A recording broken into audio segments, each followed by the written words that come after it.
Greetings, scholars, and welcome to Following the Gong, a podcast of the Schreyer Honors College at Penn State.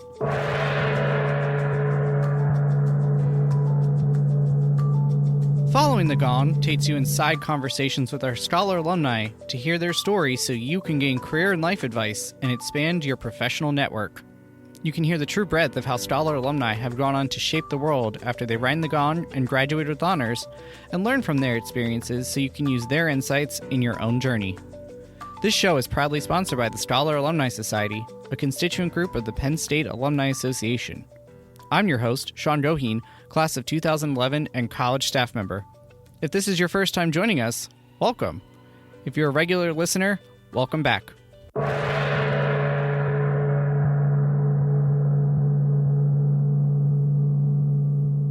Haley Staub Rappoldt, class of 2018, is the Assistant Director of Volunteer Programs in Penn State's Division of Development and Alumni Relations.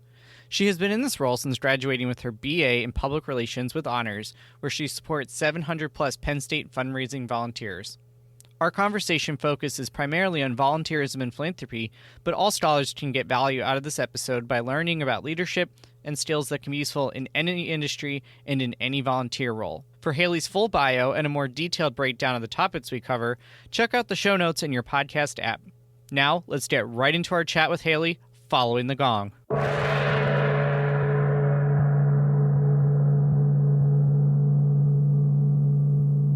Haley, thank you so much for joining me here on Following the Gong. So I'm very excited to talk with a fellow volunteer manager. For those of you who don't know, that's a big part of my job outside of this podcast is working with volunteers for the college. And Haley does a lot of volunteer work with Penn State University overall. Now, before we get into exactly what we're talking about there with volunteer management, Haley, I know you have a story that will resonate with some of our current and probably some of our prospective scholars about how you first came to attend Penn State and the Schreyer Honors College, if you would like to share. Yeah, of course. Thanks so much for having me. So I would say there's really two main reasons that I decided to come to Penn State and to Schreyer specifically. And the first being Penn State ''THON. So ''THON is something that I first attended in 8th grade as a leader for my school's Mini-THON, and I haven't missed a year since. So simply put, it really is something that I found a passion in, where I saw myself and a potential to make a difference. I think that ''THON gives children the opportunity to grow up and chase their dreams like I was able to do as a Penn Stater. And so beyond academics, ''THON is really what epitomized what it meant to be a Penn Stater and what it does mean to be a Penn Stater, and has inspired my lifelong commitment to philanthropy. So that was one huge point that led me to Penn State. And then the second being the Honors College. So I admit I was a little bit intimidated by the university's size. I had come to Penn State many times growing up, but never really had seen myself through the student lens. So having access to a smaller community with opportunities to learn and to grow inside and outside the classroom as academics was a priority to me. So knowing I would be with other like-minded, driven students in that way was something I needed to sell me on Penn State. And the day I got accepted to Schreyer was the day I made my college decision and hit accept. Well, I can reassure you, Haley, you're not the first alum to appear on Following the Gong that was a little intimidated by the size of Penn State, especially University Park, and looked at the Honors College as a way to help shrink that. So you're in good company with many of our alumni and students. Now, there's a lot of majors and skills that could lead to a career and a life path that involves philanthropy and volunteerism, which clearly being involved in Mini-THON and drew you to Penn State was really important to you and as a theme through our conversation today. What drew you of all things to public relations? Yeah, so to your point, there really is no major in fundraising, in volunteerism and philanthropy. So nor did I know that was where my career was going to lead me at the time that I was deciding what major I wanted to be at Penn State. So I thought first journalism, and just because of a passion for writing and storytelling. And I think ultimately public relations had that same theme in mind, but broadened it in my mind. I knew I could take the skills of effective communications many places in different industries, different fields. And really, because I wasn't sure, that's why I picked something so broad that I knew I would enjoy and that would hopefully give me some clarity as I had more experiences in the area. Now, I want to give a special shout out to an unexpected guest appearance that I'm seeing. I believe you have a four-legged friend. If you want to give a quick shout out for all the dog lovers here, if you want to introduce it looks like some kind of golden doodle, maybe? Definitely. Yes. So Quincy, my coworker, he is a golden doodle. I rescued him when he was 3 months old, and I was living by myself and was like, I'm ready for a companion, and he hasn't left my side ever since. Well, excited to have Quincy here on Following the Gong as well. I'm a dog lover. We have 3 in my house, so glad to hear that your volunteerism extends to rescuing animals as well. That was not part of the script, not part of the planned conversation. Just dogs are going to do what dogs are going to do. So excited to have Quincy join us. Haley, back to what I had intended to talk to you about. Behind you, there's this beautiful kind of collage art wall of a whole bunch of Thon memorabilia. And you had the distinct opportunity to serve on the executive committee for Thon 2018, I believe, right? And that's when we first met. When I started at the college, you were a senior. What was that experience like? How did you prepare for that? What did you learn? What insights do you have for scholars who are looking to get involved, not just in Thon, but in other clubs and organizations, either at University Park or at the Commonwealth campus that they're attending? Certainly, yeah. So, like I said, Thon was something that I feel fortunate that I knew about coming into Penn State, but I think I learned that that is not the case. So many people come to Penn State having either just heard of Thon or maybe having never heard of it, but wanting to get a part of what they determine is this tradition and that they continue hearing about. And I think that that is just part of it, is this tradition to contribute to something greater, and that contributes to the Penn State identity. So I think that I came in freshman year, going to the involvement fair, walked right up to the Thon booth and said, this is what I want to do. And I really had no idea the complexity of the organization and all that went into it. I love that there are so many different ways to be involved in Thon. So I really feel that, and being a leader, I felt that I had a greater sense of this than I did as a freshman, of course, but that there really is a place for everyone to contribute their own unique skills to make a difference within this organization and within this cause. So whether you are involved in the women in engineers, you can still give back to Thon. And I love that. So I myself took the internal committee captain, executive committee route because I found the public relations committee, which is probably not surprising, that I started there and kind of worked my way up as I had those opportunities, as I learned from more veteran students and volunteers who also invested in me. And I feel really fortunate and grateful for that. But I think that from that experience, there's really no way to prepare for it other than to be open-minded, to continue to sign up. Like I said, walked up and put my name on the list, even though I was not ready to be a captain as a freshman. Like, I didn't even understand that I was skipping the whole committee member step. But by showing that enthusiasm, by asking questions, okay, then how do I get there next year? That kind of thing. That's the kind of vision I guess I had for being involved in Thon. And I think that I learned also that it is challenging sometimes to be a leader among your peers when you're also friends with them. So I think that was such a great learning experience for me, is finding the balance between being friends with somebody and being their age, and then also being motivated to this end result, knowing that we had work to produce at the end of the day also. So that stands out to me as a key learning experience that I think I continue to benefit from having that. I imagine, especially because many of the volunteers that you work with, and we'll get to that in a minute, are much older than you. So I think we'll talk about that in a minute.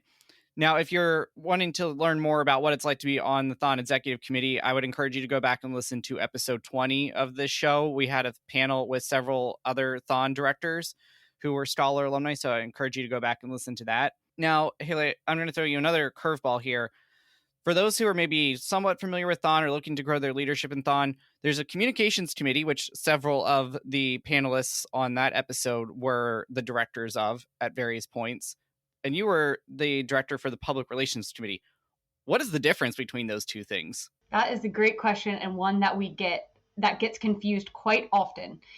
So really the easiest way to explain it is communications is communicating with Thon's volunteers and I would say internal stakeholders. So all of the student organizations at Penn State, all of these volunteers, captains, committee members, directors, that is their stakeholder base that they're communicating with. They manage the newsletter that goes out to those volunteers and assists with fundraising in that way. Whereas public relations is more externally facing. So we were dealing with our media and news contacts. We were part of the production team, creating videos and social media content, those kinds of things. So what the Thon brand image looks like to the public.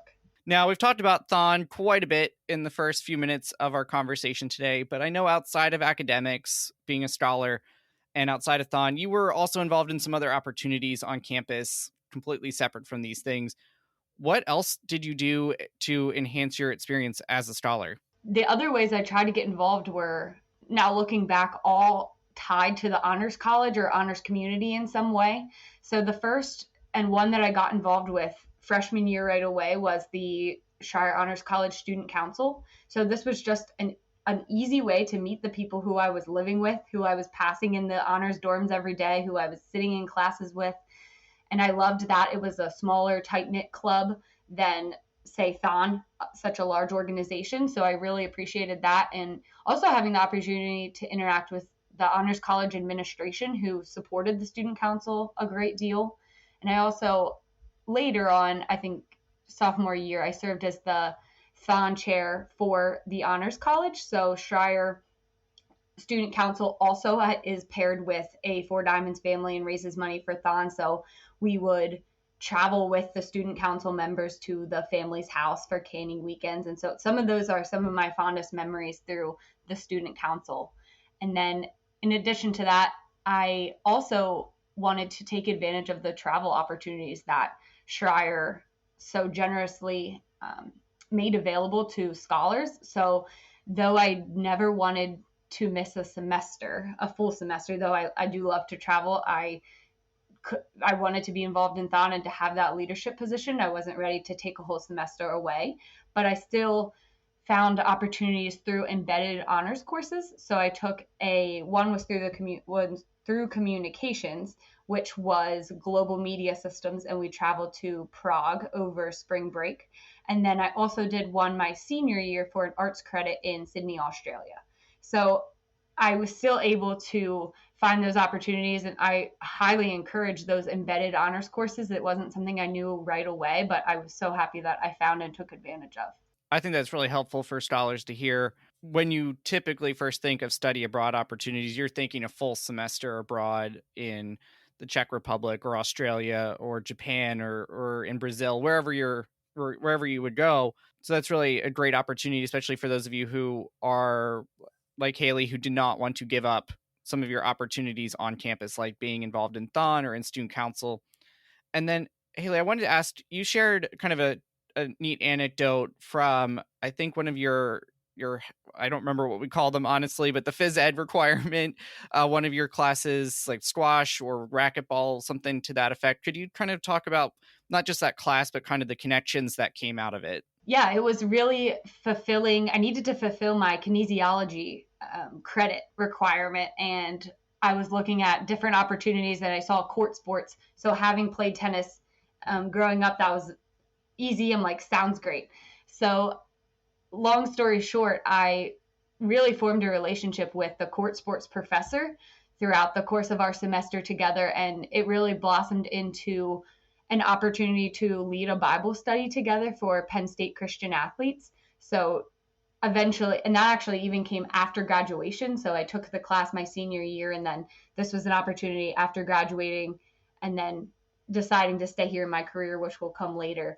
But that was an opportunity she presented to me, and to be able to continue that, to be able to continue growing together. You really never know the people that Penn State will place in your life. And she also read a Bible verse at my wedding recently. So it just shows you that people make a difference, and I thank Penn State for that relationship. So I think a key moral there would be get to know your professors, go to office hours, or maybe in that case, play an extra round of tennis with them on the courts. Great anecdote there, Haley. Now, we've talked a lot about philanthropy, service, volunteerism. That's a huge theme of our conversation today and your story, but your thesis doesn't cover that in the slightest bit. It's still a fascinating topic, so I'd love if you could share about it and how it has nothing to do with these. True, and intentionally so. So when I was thinking about my thesis, I, of course, very much wanted to write about philanthropy and thon and anything like fundraising focused, but I felt also this other side of me that wanted to use this as an opportunity to diversify my experiences and my knowledge. Like, when else was I going to do an in-depth research and study of another topic that I was passionate about? And I decided that since I was already doing so much with thon, like, let's explore something new. So, and I admit it wasn't totally new. So the thesis itself, long title, Understanding the Effects of Snack Food Packaging Labels on Consumer Decisions in Preparation for Mandatory GMO Labeling. And that was, long, to put it simply, is talking about how the timely issue of litigation hitting snack food companies with the increased focus on a consumer right to know. So as product lines such as like organic, gluten-free, non-GMO, as these terms were becoming and are still becoming more popular, how are they affecting snack food brands and what they communicate to their consumers? And so this was really inspired. One of my very first jobs was a marketing intern at Utz Quality Foods. So I grew up in the snack food capital of the U.S., which is Hanover, Pennsylvania. And so Utz happens to be located in Hanover. And so that was one of my first jobs. So I had a snack food wasn't totally new. I was interested in the marketing of it. It's a very different industry to study GMO labeling. Like, you're going to eat a bag of chips. At the end of the day, you're going to eat a bag of chips. So it was interesting to study the nutritional value of that and like what consumers look at when they walk down the snack food aisle and how that is changing. So really, that's the story of the unique thesis topic. It's certainly interesting because last I checked, I had a course that was focused on sustainable agriculture. And one of the key takeaways, even over a decade later, that I took from that is there's really no consistent definitions around organic and a lot of these other terms. What does it mean to be vegan, gluten-free? How are different companies and industry trade groups defining that? So that's certainly fascinating because I think of a bag of chips. It's like a lot of consumers, I imagine, are probably more price conscious than anything. Is that something that you found? Yes, and I think, like I said, it's an interesting product line to focus on this labeling topic of. But I agree with you. I think that exactly what you said is what makes it such a complex issue. And then different states doing different things regarding the labeling is what adds a whole nother level of that. So that's kind of all of that I was discussing in the thesis paper. The other piece that really jumped out at me about what you said, in addition to making me hungry, and probably you as the listener as well, I had visions of pretzels and potato chips dancing in my head from a Pennsylvania brand that I think many of you are probably familiar with. Not sponsored. Though if anybody from us wants to reach out, happy to talk. So you were heavily involved in thon and all this, and you consciously chose to look at the thesis as an opportunity to broaden your horizons and do something different. So I want to suggest that you take that into consideration as you're thinking about your thesis, the listener, and the different things that you're involved in so that you aren't just one track, but that you can really get the most out of your experiences. Now, you mentioned that you interned for them, which is kind of what inspired your topic, in addition to probably just enjoying snacks like most people. What other kind of internships and practical experiences did you have and what you learned from them? Yeah, so that was my very first internship, like I said, with Utz, and that was marketing focused. And then I think after having an introduction, then I went into college. So having an introduction to public relations, I started thinking more along that lines of, okay, what does a job in this industry look like? So that was my next step, was looking for an internship at a public relations firm. So I did that with Tierney, which was a great organization and opportunity to learn what it looked like to be a professional media contact, to pitch the media, to work on behalf of clients. So we were promoting Pennsylvania tourism. So a lot of what it was also fun that sometimes there was crossover with UTS there, that UTS and being the snack food capital could be a draw, bringing people to Pennsylvania. So that was a fun kind of correspondence there.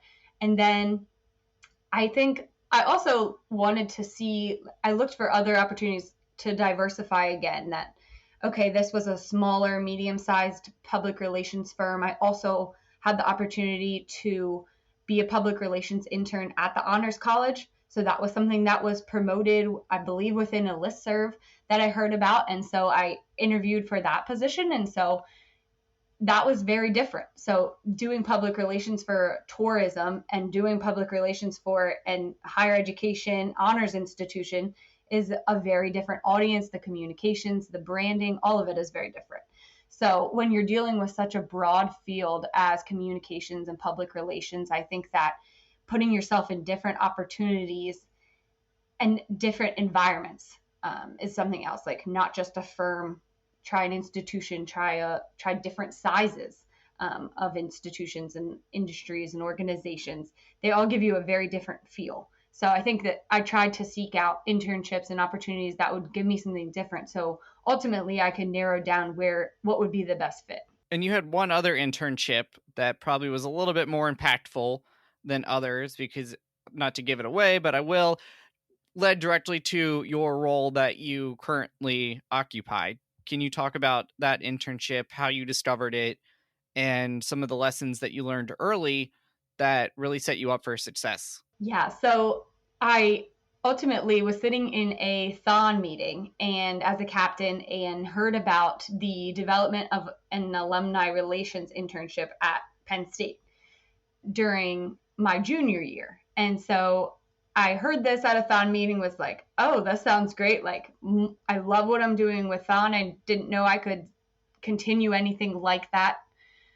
So sure, why not go for it? So really it was more of I'm really passionate about THON. This is philanthropy related. Let's see what it's like. And it's coming off of a public relations internship, this would be very different. So I thought, sure, let's just go for it. And really, I think I came into, like many students, understanding philanthropy maybe had a very, very narrow vision as to philanthropy equals THON. And sure it is. And THON is such a great part of what Penn State does and is. But also there is so many other facets of philanthropy and what goes into fundraising at a higher education institution like Penn State. And I think understanding that this is a career, that it's not just raising money, there's so much more that goes into it, such as working with foundations, working with corporations, drafting guidelines, meeting with donors, working in stewardship, like understanding that there are so many different places that you could plug into making philanthropy a career was something that this internship showed me. And yeah, I credit my career today and staying at Penn State to this internship, because that's what really opened my eyes. I never would have considered taking my communication skills in this direction, in the way that this internship showed me that I could do that. So you interned with DDR, as we refer to it in the shorthand, because in higher education, we love our abbreviations. And now you work full time in that same office. So how did you translate that internship and those relationships into the full-time job? What was the story there? Yeah, so I was placed in the Office of Volunteer Programs, which at the time was not necessarily an office. It was just one person who was leading the volunteer programs efforts. But that's where I was placed for the summer that I was an intern. And I was in between my junior and senior year at Penn State. So knowing that I was going back to school in the fall, I was going to be a THON director that year. So knowing I was also going to have a pretty busy schedule, I remained in touch with my supervisor at that point, but wasn't sure really where the year would take me. I didn't necessarily stay on part-time because I knew that I had the THON commitment and I wanted to give everything I had to that. And so I remained in touch with her. And I think a lot of the projects also that I was working on lent themselves to follow up, in that they were things that were going to continue to be implemented and working on. So it was something that I had something to talk about and that I could potentially continue if I wanted to come back. So when I saw it was right before graduation, my senior year, I was notified that there was an opening and that volunteer programs was expanding into an office. So like I said, it was one person and it was becoming three. So nothing huge, but they were hiring for two different roles. And the morning of graduation, I went and interviewed for one of those roles. So it was kind of was a whirlwind of being exciting about graduating and a little bit nervous about, okay, am I going to be here? Like, I never thought I would be here. Like, I thought this was the end of the chapter at Penn State, but maybe it's not, kind of thing. But I also knew that if I had the opportunity to continue the work that I did in the internship and that I loved, and a team that I was passionate about working with and working for, that was an opportunity I wanted to go for. So obviously you got the job. You had a pretty successful and happy graduation day.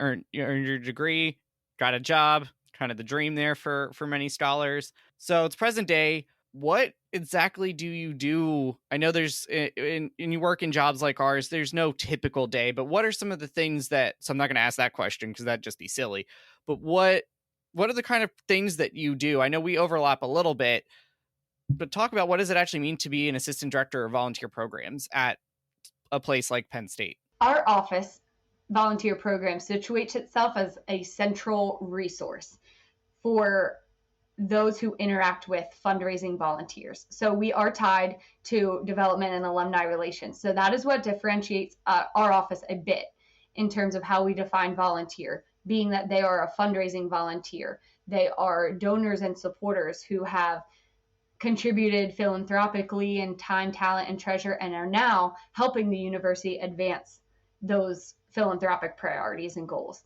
So we really see them as, when we say fundraising volunteer, we see them as our insiders, our ambassadors. We want to equip them so that they can help the university continue to reach those philanthropic goals.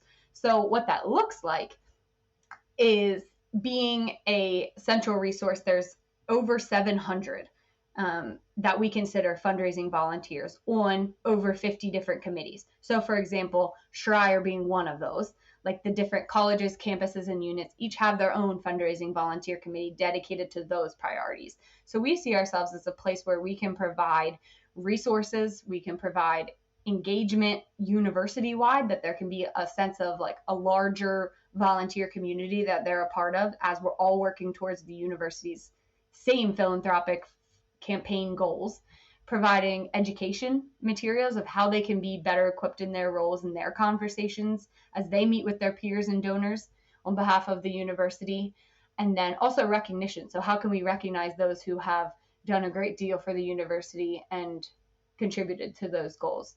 So that's pretty broad, but I would say also specifically, we run or lead, I would say, 4 different committees out of our office. So 2 of those that fall in my purview are the university's volunteer engagement committee, which sees itself as, it's a diverse group of volunteers who sees themselves as a way to provide counsel to our office, to give us feedback, that they could be the voices on the ground and say, this is what we're feeling as volunteers. This is what we need. These are the kind of events we'd like to see. Why aren't you communicating with us about this? Or how can we help advance this? I see this as a fundraising goal. How can I help? That kind of thing. And then the other being the Women's Philanthropic Advisory Board. So I'm particularly passionate about this because I started it as an intern. So it was one of my intern projects was benchmarking other institutions who had women's philanthropy programs, as all of the data shows that women are increasing in wealth and status in terms of who's making the household decisions when it comes to philanthropy, and how we can adapt the conversation to be more inclusive of women. And so that was something I did research on, provided recommendations, and now Penn State has a Women's Philanthropic Advisory Board. So it's been growing and developing what that looks like, providing education to staff as to how we can better be more inclusive in our fundraising so that ultimately we can bring more supporters and more women into the fold. Really appreciate that. The engagement committee there, Haley, a huge part of working with volunteers, if you're interested in this line of work, is you need to listen to them because it's a very different manager worker relationship than if you are in a paid position. Volunteers can come and go easily. There's no contract typically. They'll say, "Oh, I can do this." And so you really need to listen to them. So I think having empathy and listening skills are really important if you want to be a volunteer or manage volunteers.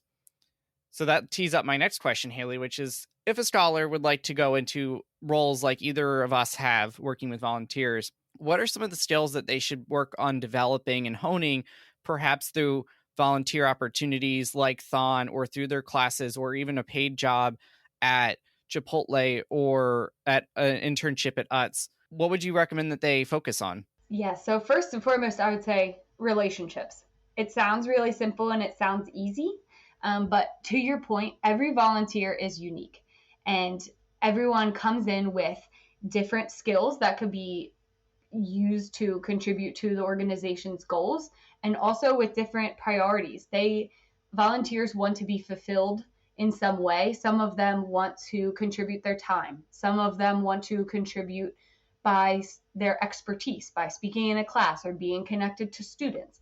So whether it's their interests, their passions, their skills, it's understanding that. And that really comes with forming a relationship and understanding that you're not gonna have that on one meeting, but being curious, asking questions, taking time to have one-on-one conversations are what is invaluable. That if you can pick up on little cues and remember things about people's lives and what they're interested in, that goes a long way, because then you can tap them for something specific. So just to give an example, we have a volunteer who talked about, on our volunteer engagement committee, who talked about being passionate about working with Penn State student veterans and how they already are very service minded from their experiences in the military, and how can we engage that population as volunteers. And so when we later, a couple months we're doing a Veterans Day noontime knowledge event in November, we're looking for a volunteer host. We thought, what better person than this individual who had already shown us she was passionate about veterans. Her father had been in the military. Like, what better person could we ask and tap on for that? And that was a really meaningful engagement opportunity. And she did an excellent job because she could talk from her personal experience. So all that to say, relationships are important. Little details are important. Investing your time in individuals. I think communication in general, the more you can talk with a purpose. So understand what you're trying to get across. If you did that effectively, emails, different kinds of writing. So whether that be writing on behalf of leaders or whatever that might be. I think something I also try to do is ask for feedback.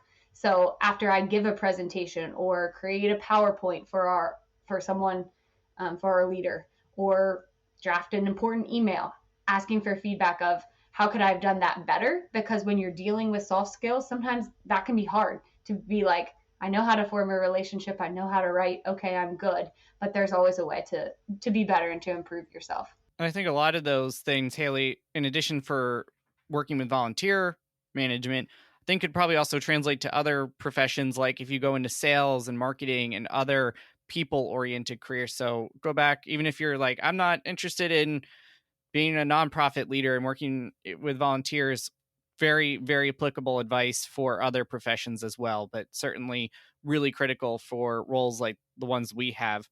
And obviously, a certain type of volunteering is coming on a podcast and sharing your experiences. So that's another way of giving back with your time and your talent. I alluded to this earlier. You have your dog there, Quincy, who we've given a shout out to, and your Thon memorabilia. So you're actually working fully remote right now, which I think is going to be something that a lot of the roles our scholars are going to be pursuing, whether internships full time. That's going to be something that they're going to have to ask about. Is this a in-person role? Is this a hybrid role? Is this remote? For those who are being offered fully remote or considering if that's something they want to explore, what kind of advice do you have for scholars in a full-time or internship that is remote? Certainly. So I admit I didn't start off my career in this position as a fully remote worker. So I was onboarded and knew the role coming into this fully remote environment. And I feel really fortunate to be in a position where I can continue this job that I love and also had the opportunity to move in with my now husband. So that was kind of led me personally to this work environment. It is unique, as you said, and I've had to adjust my schedule and my work patterns, I would say. What I've noticed is that it requires definitely a great deal of self-discipline. So keeping track of deadlines, keeping track of how you can structure your day when you don't necessarily have to walk over to a meeting or somebody walks into your office and asks you a question. So it's understanding how you can effectively get things done and what works for you and your work style. I personally am a morning person. So if I have something important to write or an important call to make, I prefer to make a list of that and do it first thing in the morning. But everybody's different, but it takes time to figure that out and then to execute on what works for you. And then I also think another thing is it requires a great deal of work-life balance, though that looks different. So, of course, that's a topic regardless of what your work environment looks like. But I think for me, it's been important to have a dedicated workspace that I'm in when I know I'm here in my office, I'm working, I'm fully on. And then when I close the door at the end of the evening, whatever that might be, I'm not coming back until the next morning. So understanding that I also have to be able to disconnect and contribute to the other parts of my life, and be able to turn on and off your brain in that way. And for me, it's easier when you have a physical space, like I said, to be able to close the door and not see my computers. So it's finding little things like that, building in time to give yourself the breaks that you need, like mental health breaks. I use taking the dog for a walk at lunch, to get outside, to break up the environment a little bit. And I can also tell from the way we, obviously, if you've probably can pick up, I can see Haley while we're recording this. So, and Quincy, and it certainly seems like you have, monitors. You're not just crouched over a laptop. You've got maybe an external webcam and some other peripherals. I know this is super dorky, nerding out on some of the tech, but do you have anything like that set up, it seems like? Yes. So that also makes a huge difference. I have the dual monitors. I have a standing desk. As silly as that sounds, it made a huge difference. And I invested in that when I knew I would be working remotely, just to be able to be active, to be comfortable in my workspace. It makes a difference. It absolutely does. I have the dual monitors. I've got the ring light above me here to help illuminate so that I'm not covered in shadow, so Haley can see me as we're talking. So if you do end up working remote, make sure you invest in the peripherals and you're not just hunched over a laptop all day, because it will definitely change your workflow and your productivity if you end up in a role like that. We've talked a lot about volunteerism, and we've talked about your role managing volunteers professionally. But in your questionnaire responses, you were really big on making sure that you don't just talk the talk, but you walk the walk. And so you still do a lot of volunteer work as an alumna, in addition to managing all of our fundraising volunteers at Penn State. So what are you doing out in the community at Penn State as an alumni volunteer or just a community member? Sure. So yeah, I think that dealing with volunteers every day and seeing their passion for giving back just inspires it in me that much more. So it was important for me to not just interact with volunteers, but also to volunteer myself, and to exercise those passions that I still have and had as a student. So I have been involved. I took a year to get situated to my career. So I didn't hop right into volunteer roles right away. But when I was ready, I applied to the Dance Marathon Alumni Interest Group. So that is an alumni interest group through the Alumni Association that's dedicated to supporting THON as alumni. And so it was a way to continue my passion for this organization, but in a different way, with a different community, with a different challenge, as there are alumni across the globe. So that has been a fun experience that I've had the opportunity to serve as the public relations director. So going back to the public relations mindset side of things, I also love. To be able to go back to doing social media and drafting blog posts and those kinds of things that I don't necessarily do in my day-to-day now as a volunteer manager. And then this year I also had the opportunity, they were looking for a advisor for the local high school, middle school Mini-THON, where I was first introduced to the calls of Mini-THON, to Four Diamonds, to THON, like I said, in 8th grade. It's the same organization, and they were looking for an advisor. So just knowing my passion for the organization and that it started there, I couldn't say no. I was so excited to take on this from a different angle that I had ever been before.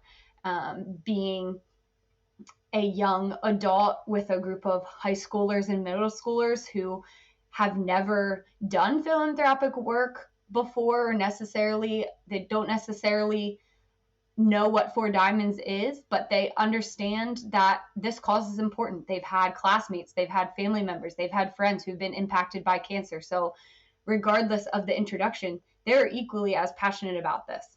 And so I love that. I love that it's like the next generation of philanthropists, that they're getting excited about doing something greater than themselves. Maybe it's not Mini-THON, maybe it's not Four Diamonds or cancer related at all that they decide to continue, but if they take a passion for serving away from the experience, then I think it's definitely worth it. So I'm excited about that. Our Mini-THON's coming up in less than a month for the first time. So we'll see how that goes. And then I also want to say I've also continued to stay engaged with Honors College through the Schreier Alumni Interview Program. I will never forget when I had my interview and the interviewer flew in, and we flew in as a pilot at this really small little airport, and he came off the plane and met me. I was so nervous.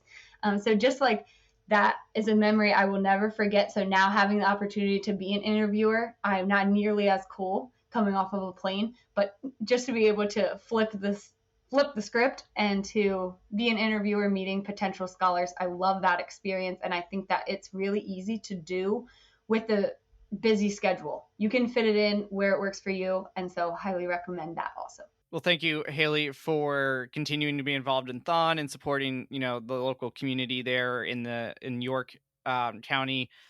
And also particularly thank you for being still involved with the Schreier Honors College through our alumni admissions interview program.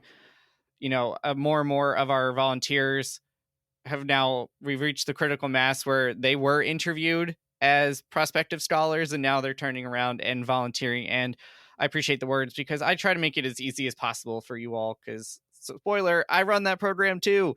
So Haley gets to be one of my volunteers in that. So really appreciate you volunteering on that. And then obviously you're here on this podcast, which I very much view as a volunteer opportunity, kind of a one-off opportunity, but certainly still sharing your expertise. And we'll get to how to contact you in a couple of minutes here. With that being said, I want to pivot to the last third of our conversation. And this is really some reflective questions. What would you say, and you're still early in your career, so there's a lot of bright days ahead, but you've had some success. So what would you say is your biggest success to date? Yeah. And I think my biggest success is the fact that it's not necessarily just my success. It's that I was introduced and started a career where I can use my skills and passion, but it's facilitating an impact that is greater, that's lasting, and creates a brighter future for generations of Penn Staters to come. And on the flip side, what would you say is your biggest learning moment that you've had, where maybe you made a mistake? You might call it a transformational learning moment or learning challenge, and what you pulled from that and have incorporated into your life since.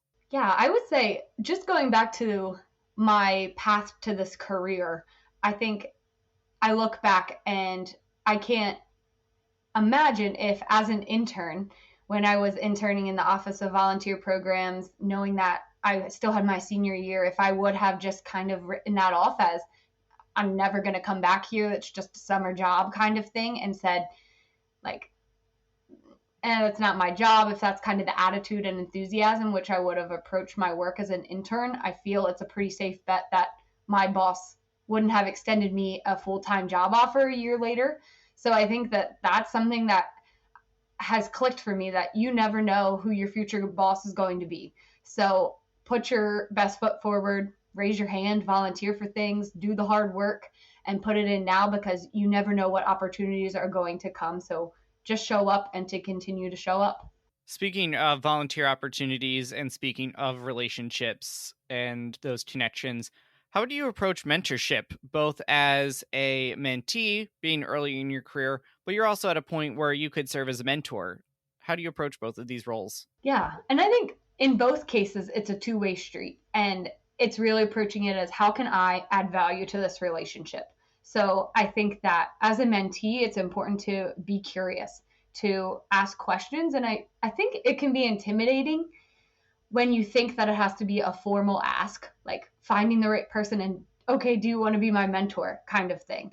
But I don't think it has to be like that. And I think some of my most supportive and I guess the insightful relationships that I feel that are mentee mentor relationships have come with things like, oh, can we grab coffee sometime so you could tell me more about that project that you mentioned? Or if you ever need help with that, I'd be interested in learning more. Or can you show me how you did that?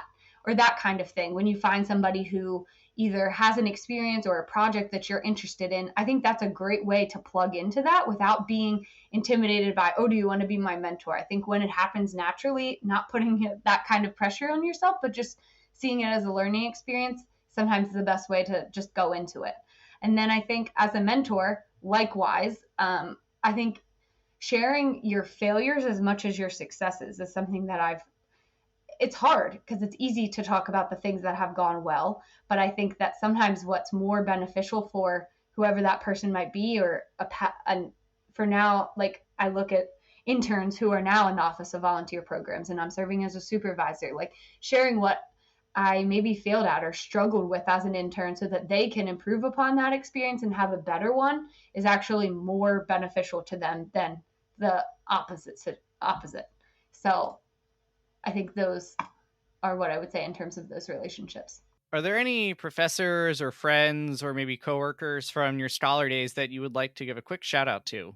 I would just say my court sports professor, Cindy Guthrie, and her husband, Dave Guthrie, who inspired me to enroll in the Master's Education, Higher Education program at Penn State and pursue my master's part-time. So both of them, wonderful people. Yes, because on top of working full time in all of these volunteer roles, you also squeezed in a master's during a global pandemic. So kudos to you, Haley, on that. Now, as we're wrapping up our time, I'd love if you could leave us just some final advice, something that you were like, I really want to talk about this, but Sean, it hasn't come up organically in our conversation. So what is that one last thing that you wanted to leave with our scholars listening today? Yeah, so I think when I think about my greatest takeaway from my college experience in general is that looking back, I was so caught up in what I was doing, what I could sign up for, what I could put on my resume, all the what's, and not and then now I realize that it's not necessarily what I do, what degree it was that I received, what clubs I'm in, but rather why I wanted to do it, why I was passionate about it and who I impacted with that work. And I think ultimately it just is a testament to life is not a solo journey and that I feel that I'm a product of the people who have empowered me, who have taught me lessons, taken chances on me, both personally, professionally, academically, and giving back to Schreier is something that I'm passionate about because I was blessed to receive financial aid and support from others when I was in college. And now it's time for me to help others by giving back much in the same way I was helped. I think that's some great final advice there, Haley. If a scholar wanted to reach out to you and keep this conversation going, they want to pick your brain for further advice on being involved in Thon or being a volunteer manager or working in public relations or any of the other great things that you have experience with, or maybe somebody who's about to graduate and they want to get involved with DMAIG, how can they get in touch with you? Of course. So happy to connect on LinkedIn, first and foremost. If you're interested in the university fundraising side of things, we have our Office of Volunteer Programs has a website, which is raise.psu.edu/volunteer programs. And also the Dance Marathon Alumni Interest Group has a website, dmaig.org, that you can find more information about staying involved in Thon as an alumni if that's the avenue you're looking for. Excellent. Now, finally, you probably know what's coming. If you were a flavor of Berkey Creamery ice cream, which would you be And most importantly, Haley, as a Scholar alumna, why would you be that flavor? So, THON Gold Ribbon Ripple, which may not be a surprise. So the biased answer is, the why is I was involved in the process of creating that ice cream flavor. So that came out during the year of THON 2018. So that's the biased answer. On the other side of things, the deeper why is because the ice cream flavor you can enjoy and all its deliciousness, and there's a deeper meaning behind it, and you're contributing to a greater cause. So I think always looking for the why, always looking for the deeper meaning. That's the reason I picked this flavor, and it's delicious. The caramel swirl and white chocolate chips. Highly recommend. Love it. I did not know you were involved in creating that, so that is a great final accomplishment to talk about here. Haley, thank you so much for joining us on Following the Gone. Lots of great thoughts and advice for our scholars. Really appreciate you coming on the show today. Thank you for having me.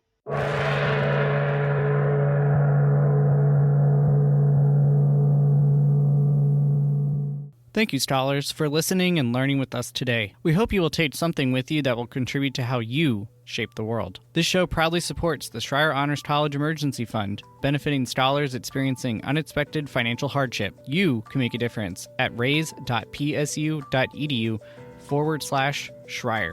Please be sure to hit the relevant subscribe, like, or follow button on whichever platform you are engaging with us on today. You can follow the college on Facebook, Twitter, Instagram, and LinkedIn to stay up to date on news, events, and deadlines. If you have questions about the show or are a Scholar alum who'd like to join us as a guest here on Following the Gone, please connect with me at scholaralumni@psu.edu. Until next time, please stay well, and we are